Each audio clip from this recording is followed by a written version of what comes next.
Another day, another forgetting to trademark my game I've been making for 5 years. You guys like zombie survivals, right? Right? I mean, I kind of like the slaughtering ground. Who said that? The day before is a zombie survival game that has been waiting to come out for some time and has been delayed again because of that little TM mark next to the logos. I mean, you could just add it, Lamau. But this has led people to believe that there is no game yet, or that there has been very little development even made, becoming a scam project. And the worries are justifiable. The day before is being birthed out the survival horror pipeline by its mother, Fantastic. That's spelled without an A because it's a Russian dialect or something. They made a tweet announcing that their game got removed off of Steam because they didn't have the rights to the name the day before. Apparently, they announced the game and someone bought the trademarked rights. Let me get this straight. They made an announcement to a game with its final name, not a prototype name or anything, and they didn't trademark it. What? Now, this game has had a little bit of a rocky history up to now. Previously, the initial release date was like June 21st, 2022, and then it was delayed up until March 1st of 2023 because of an engine swap to Unreal Engine 5, and now because of this legal hiccup, that means that they have to postpone this game's launch up until November 10th?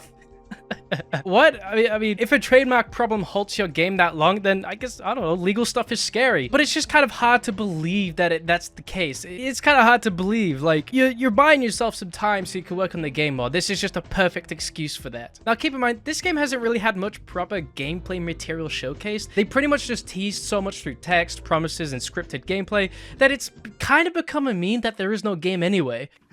New screenshot. New screenshot.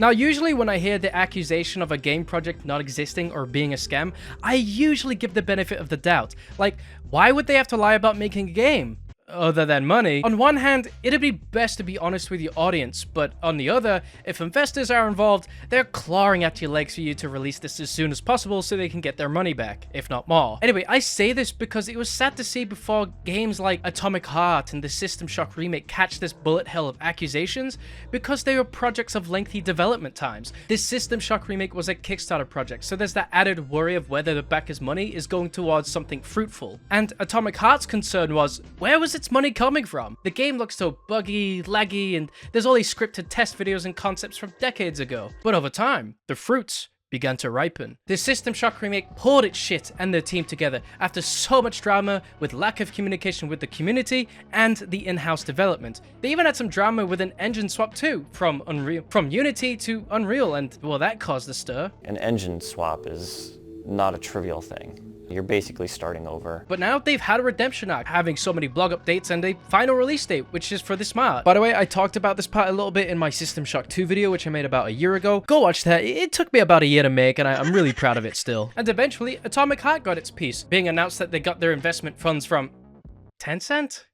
And also, they got a spotlight on Xbox presentations at E3 in 2021, and that only further solidified the Stone of Guarantee. And now look, the release date is for this February, and it's just hit gold. That's great. The thing is, it was sad to see these two projects catch the whip because I had a hunch that there was something truly passionate being baked at heart. And as developers, they don't really want to show systems or visuals as concepts early before it's ready because that can distort the consumer's view of their product and potentially hurt the success. I mean, look at GTA 6 when it got leaked. I know everyone here has a brain, but there were a handful of comments saying that it looked like a PS2 game. Yeah, I mean, it's still being made. I mean, I don't think you go to the bakers and eat raw dough before it actually becomes bread. However, I don't think showing early builds is inherently bad. It's about how you showcase them. I mean, look at the Dead Space remake, for example. It was released recently, and it's doing pretty good on Steam so far. There were a handful of behind-the-scenes videos and making-of videos with commentary explaining in detail what they're doing and what for. Audiences love transparency. It removes animosity and builds more hope and respect for the project. People give feedback and root for the success of it. Though, if you promise and announce and give a short release date, but don't show anything, conspiracies of your intent begins to brew. You can quell these with posts, or honestly, with more polished parts of your game. The day before I tried this with... Wait, he looks so goofy. How are you trying to aim for a November 10th release date and still not have shown more than what you have. I think the company's attitude is a little goofy. There was like a tweet they retweeted from IGN, and it was they oh god, they are living some power fantasy. They quoted themselves saying, "We feel like that simple guy from 90s action movies. You probably remember him as the hero who breaks through the veil of disbelief when no one believes in him." Because it's comical. That's fiction. This is real life. This game is being made by Fantastic, a Russian company that began in Yakutsk, you know, the funny ice city from Donkey Kong 64, and apparently they're an all-remote organization with volunteers? Whatever you do in life, you do it willingly or unwillingly. If you do it willingly, it becomes a heaven. If you do it unwillingly, it becomes a hell. Fantastic culture is based on the idea of volunteering. Being a volunteer means that you willingly take part in working for a common cause. So, when you work at this studio, you work for free. I guess this is a good way to get a foot into the game dev world and build a portfolio somehow. But also, no wonder the game isn't out yet. The whole idea comes from if you're volunteering, you're doing it willingly, therefore it's something you want to do, which is a fair structure. However, that only goes as far as the volunteers' value towards the project. Without incentives like actual pay, you're going to run into production hiccups. And it's all the while more miscommunicated and suspicious when the dislikes and comments are disabled. Like, even Valve has had a structure of work on whatever project you want, whenever you want, so the quality output is always high from the staff. And they're also being paid.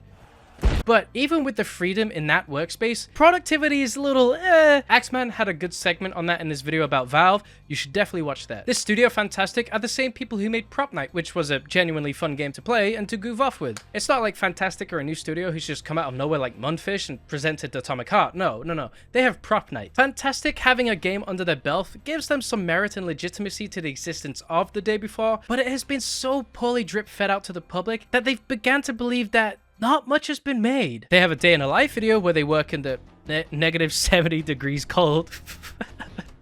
No, you don't. And they basically go off of, like, you know, their lifestyles, how they work at that place. It's a lot of fun. No, it's not. They open a Lenovo laptop, I guess. I don't know. Anyway, now on the channel, there are a bunch of trailers, and they basically just showcase a lot of walking and visual works, and it's a very beautiful looking game, but I don't think they've actually showcased the core gameplay or is explained in this game what it is that you do. Like, cool, you have a McDick spoof in your game, so does Tarkov have an IKEA. It's not really anything ground shattering. Even in this official trailer, it's just more walking, looting, the occasional zombie kill. It's polished, but that's because they selected a part and doctored a scripted video from it. This is known as a vertical slice. Cyberpunk, every Ubisoft game trailer did this. Now this game is apparently one of the most, or was one of the most wishlisted games on Steam, which leads the developers to claim that they're creating one of the most anticipated games in the world, and that The Day Before is a childhood dream come true, which is a tough bite to digest when all the footage I've seen presented. I could say I've played that already. The Division, Dead Island, DayZ, it's just an eye roll at this point. Another survival game. To be fair, it's not fair to compare games, but you bet that you'd have to create something entirely unique to utter such words about your game, so I hope they back those up. But in addition, they've begun to heavily lean on marketing this game as one of the most anticipated games in the world. And leaning on it so much so is a dangerous thing to say about your game as the creator, because then you set this high expectation which may be difficult to meet. Your acknowledgement and self-jackoff has the audience waiting in their gamer coom caves to see if all that supposed spunk is cracked up to be. Today we are going to show you our office at Fantastic and how we work on The Day Before, the most anticipated game on Steam Digital Store. And it's even worse when you're seemingly lying about why the game is delayed. Right before the release, Steam blocked our page at the request of a private individual because of the name The Day Before. The above mentioned individual filled out an application before us to register the game trademark. As a result, we have made the difficult decision to postpone the launch to November 10th, 2023. We understand this may disappoint many of our fans.